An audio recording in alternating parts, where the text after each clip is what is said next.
Chess Games back with another video. But this game is a more modern game. It was played on January 15th, 2013 in the Tata Steel Chess Championship, with Anand having the black pieces and Levon Aronian having the white pieces. And if you notice, in this game, you can see the ratings. These ratings aren't necessarily being pulled up anymore, but Levon Aronian was at 2000, while Anand was 27. Now, a word of the two players. Viswanathan Anand was world chess champion right before Magnus Carlsen. He lost in the 2013 World Chess Championship to Carlsen. And while Levon Aronian was world number 2 for quite a while, and to Magnus, of course. And well, he competed and won many strong events. I mean, recently he's won the Gibraltar Tradewise Chess Festival, which I'll do a couple videos on that. He's won the World Cup. He played in the Candidates. Yeah, he's a very strong player. And well, Viswanathan, as we said, world champion, but also he is an Indian world champion, the only world champion from India. And well, yeah, that's just a little bit about the two players, and here is a picture of the two players. Aronian is on the left, and he plays for, that's his country flag, of course, and then on the right, and of course India. This is from the same exact game, and you can see people are taking pictures very fun moment, and then a couple other pictures. That's not on it, by the way. We'll talk about him maybe later. So anyway, here is the game. Aronian is white and Anand is black. D4, D5, C4, C6, knight to F3. We already have the Slav defense on the board. Knight to F6, and knight to C3. D6, now semi-Slav, E3, knight B to D7, bishop to D3, and D takes C4. Bishop takes C4, and now B5. You know, these last two moves, black has gotten a tempo just because of this early bishop to D3. 5, bishop to D, back to D3, maybe something like bishop to B3 would is maybe played a little more often, but bishop to D3 is perfectly fine, and now bishop to D6, developing the bishop. Castles, and now queen to C2. White is pressuring that E7 pawn. If knight ever moves, bishop captures E7 with check. So bishop to B7 by Anand, and now A3. Rook to C8, and knight to G5. Now a triple attack on the H7 pawn. Anand needs to defend this, but he decides not to. As I said, he needs to, but he decides he doesn't need to. Now, of course, the threat is, well, here it's saying bishop takes H2 check is actually good for black. Anand plays C5 here, breaking open the position, but you would normally think maybe Anand would play something like A6 or boring like G6. But no, Anand occasionally can play a little boring, but he can be a super tough fighter and play very extremely amazing chess. You have C5. Aronian says, well, it's just a free pawn. I mean, and the computer agrees with him. It's not like, well, white's only slightly better here, but it's not like he can't take this pawn. There is no problem with taking the pawn. But now knight to G4. Now, Peter likes Aronian a lot. And Anand is sort of offering the rook here. But now Anand is the one attacking the h2 pawn here. And you know, maybe the queen can be coming to h4. This is a very nice position for him. f4, which is the best move. Young wants to limit this bishop. He doesn't want him always attacking on the king side here. Well, you know, now if the queen comes in, simply something like h3, and then white, it seems like white will be okay here. Anand now plays c takes d4, hoping if white takes back, it weakens both. Well, that's what played, but now it weakens both pawns here. The f4 pawn is the only pawn not allowing the bishop to take this. So we can now we find this amazing tactic, which is bishop to c5. If you take this pawn, well, you're completely. It's not very good here because of knight takes c5. There's a double attack on the bishop. The knight is active. Look, his bishop's eyes are open. The rook on the c-top. So something like queen d2, queen d4 check. It's already really bad. After yeah, king h1. White is okay. Black's better though. Knight takes d3 check.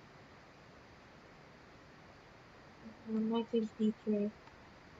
So you've already won the material back, and well, not entirely, but no. Well, yeah, you can just take the knight. Another idea is what happens if knight here f2 check. Well, simply rook takes, and actually you're the one down on material because there's a main 2 after knight f6 check. And after king to h8, queen to h5 is actually mate. Oh, sorry, wrong one. That doesn't mate. That makes sense. So you can actually play as knight f2 check. You have to just take the rook. And well, here you know black's a little bit better. White's perfectly fine, but black's slightly better. So Aronian doesn't take. Okay, so he doesn't take this. Here Aronian plays bishop to e2. And knight to d to e5. What happens? Well, this pawn is pinned, of course. You can't take it. But what happens? Well, I mean, really the same reason. What if you take the bishop now? You deal a queen to d4 check. Your king goes h1, and now knight to f2 check. Mate in the 6. Rook takes f2. Queen takes f2. There's threats of checking here. So now knight to f6 check. The only moves that prolong checkmate, just to prolong. Just taking the knight. Queen to h7 check. King takes. This is the only way to prolong it. To prolong it a little bit. Bishop to d3 check. I mean, you're still getting mated no matter what. It doesn't matter how many pieces you do. But you're just slightly prolonging it. Now, d3. Well, queen to g2 check. So yeah, queen takes g2 check. I think, wasn't bishop takes also an option? Yeah, bishop takes g2 or so that's what happens if you take the pawn now. So taking the bishop now is really bad. The game bishop takes g4 is played, which is the best move for anyone bugging. But what happens if you take the knight this way? Well, same idea. Queen. Well, now queen takes d4 check. You have to. Well, king h1, main 2, because the queen, you know, classic smother mate line. And then that. So you can't allow. Here you can't play king to h1. You have to play bishop to e3 is the way to prolong it. After queen takes e3, king h1, rook f2, both die in the same amount of time. Queen takes, king to h1, and now bishop takes or queen takes. I like bishop takes more, but both checkmate. So going all the way back after this knight to d to e5. An amazing move by Arnold. Just really questioning what you want to do. What piece do you want to take? Do you want to take it all? Really just asking Anand if what you want to do. Do you want to kick the knight? So many ideas here for white, but only one is good. Take g4 is the only real playable move. Bishop takes d4. It's queen takes d4 was maybe slightly better, but bishop takes is perfectly wonderful. King h1, and now knight takes g4. Yeah. Knight takes f8. Now white's up material, but black doesn't mind being down material. Here, Honor played the best move, which is f5. King takes knight was also good, but f5 is just slightly better, so Honor plays it. Yeah, and also you have to realize that both these players have to think of all these moves just in their head. I know it's classical chess, but still, like, this is extremely difficult for both white and black to calculate this long. We have knight to g6. Slightly better move here, even though black is better, clearly. It's queen d3. Queen d3 because now the queen is covering the third rank, and well, you gotta give up the knight. There's no reason that you can't.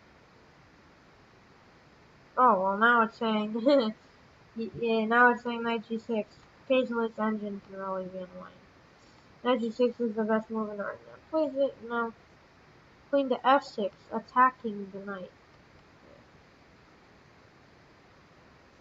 We have h3. A better move, I think it's saying, is queen d3 and better. Because you're now sort of guarding the third rank here, so maybe you can put the queen in front of the king, so sacrificing like knight takes aren't as easy. And also, if queen takes knight, then you take the bishop. Queen takes knight, because remember, this knight is guarding the attack on f2. So if queen takes knight, queen takes bishop. Well, yeah, a move like knight to e3, black is better, but, it's not completely terrible. After queen d2, black is much better, but you are still technically playing this game. But it's a play bishop takes g2 here. After king g1, well, you have to deal with some discoveries. Well, black isn't wouldn't be completely losing. But here we have knight to e3. Sorry, no. That was that. Here we have queen takes g6. Oh, that was played. Sorry, that is just. Yeah, going back. Sorry, h3, and now queen takes g6. Hana is really scared of Arnon taking that. Aronian plays queen e2. Now, what happens if you decide to capture the pawn? Well, just queen to h7 is checkmate. Pretty simple. Bishop is cutting off the king from escaping, and while the queen is delivering check and cutting off. And if you notice, all these pieces can't help defending the king really at all. Anyway, going all the way back here. So queen to e2. Arnion's trying his best to maybe move the queen and defend the king. We have queen to h5, and not threatening ideas like check, and then picking up the queen. Actually, no, the queen would be defended, but check, or maybe bishop captures. There are many ideas here. But now, queen to d3. This is not the move. A better move is rook to f3. Guarding against any ideas like queen captures h2. You have to you have to go into a position where you'll be down much material, but it's better than getting checkmated. You just have to face that you're in a really bad position. Plays it. Horrible blunder, queen d3. what you should have played before, but now it doesn't work. Because in the game we have bishop to e3. Practically everything is losing here. Well, you can't take the knight, it's pinned. What happens if you take the bishop? Just because you want to take the bishop. Well, now you have this idea of queen takes h3 check. You can't take. Pawn is pinned on this very nice bishop here. King to h1, and now the queen simply comes to g2. King on g2 or to h1. Either checkmates. And also, what happens if, say you play something like rook to f3 now? Well, now you play bishop takes f3 and after. Or if you play pawn takes, well now queen takes h3 checkmate. So there. Well, what else? After bishop to e3, what if a simple move like knight to e2 is played? What happens? Well, queen takes h3 is checkmate with the bishop. Well, you can't take the pawn because this bishop's spinning the pawn. What if you play a move like knight to d5, trying to cut the bishop off from, well, attacking g2 and pinning the pawn of the king? Well, simply bishop takes d5. And well, we're right back where we started, only we're down a piece, now you have to go queen takes. So, anyway, well, what if you... I can't even think of anything now. You can't move the king anywhere, you can't take, you can't... knight d1, you get queen takes h3 again. There's really nothing to do, so... instead of queen to... Oh! I'm sorry, I forgot. There are actual lines here. After bishop to e3, we have bishop takes, queen takes, king g1, and well, queen to h2. That's how the game went. But pretty much there's no way to stop any of this after bishop to e3. It's hard to see that this is... Well, it's hard to do anything. What is just so terrible in this position? There's not much to do at all.